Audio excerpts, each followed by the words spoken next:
महेश लांडगे, तू कसला हिंदुत्ववादी? वाघाचं कातडं पांघरले म्हणजे वाघ होत नसतो. खरा वाघ आमचे अजितदादा आहेत. ते तुला तुझ्यासारख्या लबाड लांडग्याला कच्चा खाऊन टाकतील. चिंचवडच्या देवस्थानामध्ये मंदार महाराजांना गण लावून बोसरीच्या घराची एनओसी कोणी घेतली? आठवतंय ना? लोकांना आठवतंय.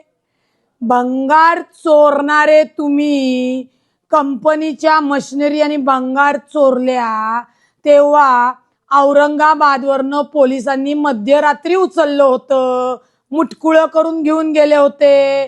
तेव्हा जे अजितदादा आहेत त्यांच्याच पांघरुणाखाली होते. विसरले का तुम्ही?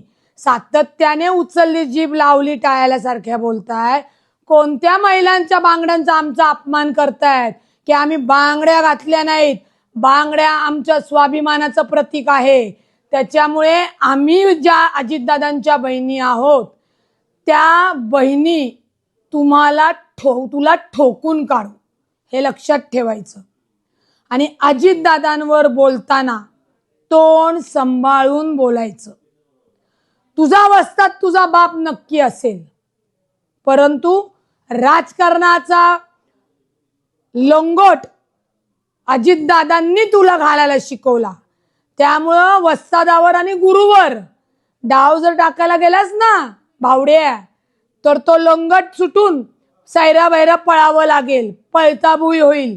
त्याच्यामुळे अजितदादांवर बोलताना, टीका करताना आपल्या खालचा अंधार बघून बोललं पाहिजे, याचं भान ठेवलं पाहिजे.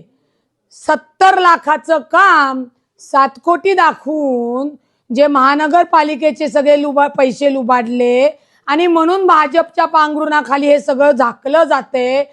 म्हणून आज गुरुवर डाव टाकण्याचा प्रयत्न सुद्धा करू नये, हे लक्षात ठेवायचं महेश लांडगे.